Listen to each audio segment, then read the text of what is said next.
It's midnight. I technically went the whole day without recording a single thing for the vlog, but it's fine. We're here now, and I'm not gonna be going to sleep anytime soon. Well, kinda soon. I hope to sleep soon. I started packing. It's not going very well. Pretty overwhelmed, I'm not gonna lie, with the things that I have to take care of and the things that I have to think about in the future. But we're we're going. Like, there's nothing really much else we can do except to keep going. Anyways, there's like a whole bunch of stuff on that table. There's a whole bunch of stuff on that table. I'm trying to fit all of my electronics in my backpack, but it's kind of tough if I'm planning to bring like 4 different cameras, my MacBook, my iPad, a bunch of tech accessories that go along with my main gear, and then like power banks and tripods and stuff like that. So it's really a feat if I'm able to do that in a backpack, because I want to try to carry as little gear as possible, but I'm me, so I want to carry as much as I possibly can. Also, the headphones are coming with me on this trip. I feel like I'm going to be needing them, especially during the plane. That's just how it's going to be. So I'm very excited for that. I don't know. I feel like the airports, the planes are sort of my second home. I feel pretty comfortable going on trips, and it's just like another part of where I can relax, if that makes sense. Which is, I don't know, I guess it's kind of weird considering that most people get stressed when they go in airports. At least that's how I perceive it. I don't know for sure, but especially when you get like a really long layover, or if you're just chilling waiting for your flight and you're early, that's when it's like pretty chill, and I can do some work or watch some anime or something.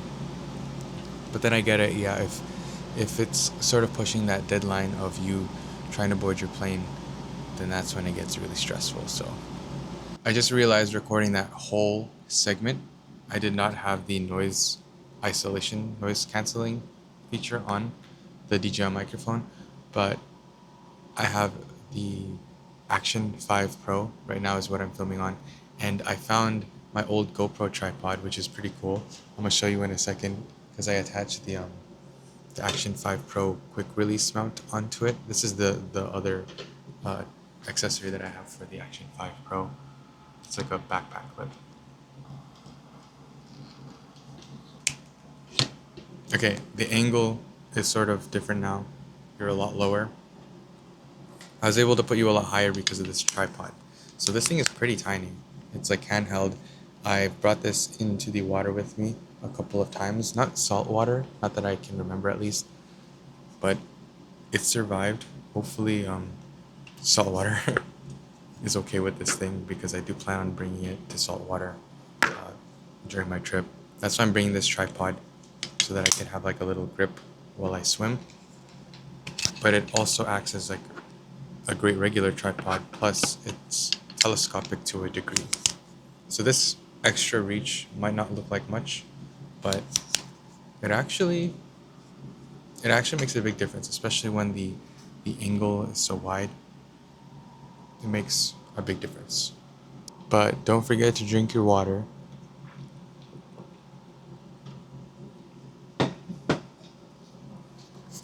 I totally don't think that I need to be bringing all of my cameras. So I'm bringing my Canon EOS R5 with the 15 to 35 2.8, 24 to 105 f4, and the 35mm 1.8. So 3 total lenses.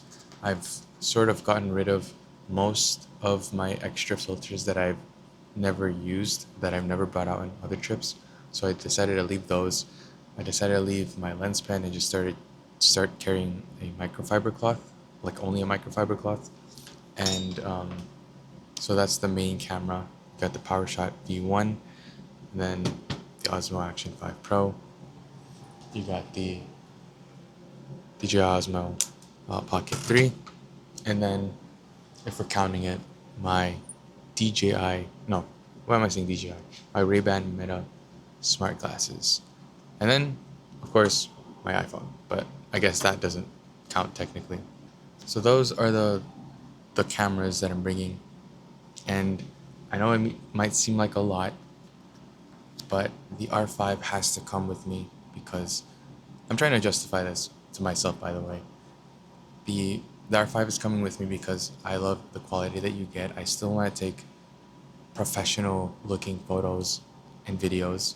The V1 is sort of a nicer camera to vlog with if I don't want to bring my R5 to places, and I still want to get pretty decent quality. The Osmo Action, no, Osmo Pocket 3, it's just a very convenient camera. I don't know. I was planning on leaving it, but then I started using it again, and I'm like, I actually really like this thing, especially with the DJI Mic 2. I really like the audio quality, especially when the noise canceling thing is on. I keep calling this noise canceling, but I don't really know what the feature is called when it sort of gets rid of the background noise. The Osmo Action 5 Pro, I'm bringing this because I do plan to go to places where I swim, and I want to capture those memories. I could just bring like a little water pouch for my phone, but I think getting a dedicated action camera is better. And of course, Ray-Ban Meta glasses, they also act as sunglasses, but I can record hands-free. I feel like I could get rid of one or two cameras and I should be fine. But man, we'll see. We'll see how it goes. We'll see if I can fit all of this stuff in a single backpack. It is 1:20 in the morning. Somehow, even though I started very, very late on this video, I still have things to say. And I feel like this video is still going to be a little over 10 minutes long. That's where I'm going to estimate it at. I don't know if we're right. I did edit like the video up until this point. I think it was like 6 minutes long or something. Don't correct me if I'm wrong. But I wanted to talk about a couple of things. I really like this workflow to where I have the Osmo Action 5 Pro and oh, hold on. Okay, as I was saying, I really like the workflow that I have right now, especially since I can shoot on the Action 5 Pro or the Osmo Pocket 3, use the DJI microphone with like no receiver, and then I can wirelessly transfer the footage onto my iPad and edit from the iPad. So it's very seamless, it's very easy, no cables necessary. And I mean, it's not that bad to just unplug, like take out the SD card and plug it in with an adapter. It's just it's pretty convenient to do it wirelessly and through an app. I don't know, it's just me, but it makes editing and transferring files a whole lot more convenient and even in some way fun. Also, this video is sponsored by me. If you haven't seen my video where I talk about MagSafe chargers, it's very short. It's 3 minutes long. Please go check it out. Leave a thumbs up. Maybe check out the affiliate links if you're interested in purchasing some MagSafe chargers, because these are life changers. I love the fact that I don't have to use a cable in order to charge my iPhone, which makes my setup a whole lot more cleaner, my bag a whole lot more cleaner, my pocket a whole lot more cleaner. And even when I'm charging my phone, it's super convenient. So all you have to do is just attach it wirelessly and it'll start charging. So you could use it while you're charging or while you're using your phone, and your phone will last through the whole day with no problems at all. So it's a lifesaver, especially when you're out traveling.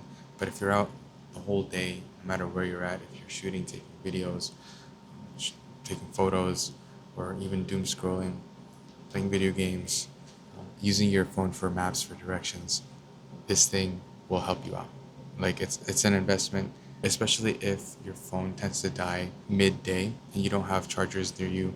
This thing is very nice. It's an extra thing to charge, but for the convenience that you get, it's definitely worth it. Since we're talking more about travel and stuff, I do like to bring a mouse with me. I don't use it that often, but when I do have the opportunity to sit on a desk and use a mouse and maybe prop up my iPad Pro as a second monitor, I will use one of these. This is Protoarc. This is the Hubmouse, and there are other options that are cheaper, but this one is fairly light. It has a built-in dongle with a USB-C port, USB-A, and an HDMI, which I don't really need these ports technically, to be honest, but it's light enough for me to carry. The buttons are silent, and there are plenty of alternatives that are around the same size and have silent buttons as well. So those are my criteria for a travel mouse, and this one does a pretty good job. I'll try to leave links to everything that I mentioned in the description, but if I forget anything, please feel free to leave a comment saying, hey, you forgot to leave this, or I'm interested in this product, but you forgot to mention it. So please leave a link, and then I'll make sure to update the description. But I think that's pretty much it for now. I really appreciate you for watching, even though this basically took me no time to film and edit. It's just me yapping and telling you my thoughts for today.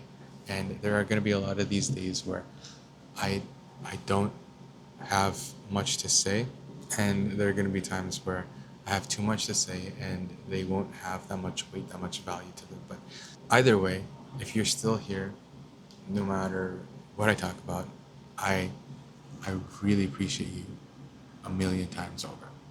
That's pretty much it for this video. Thanks for listening. I'll see you tomorrow.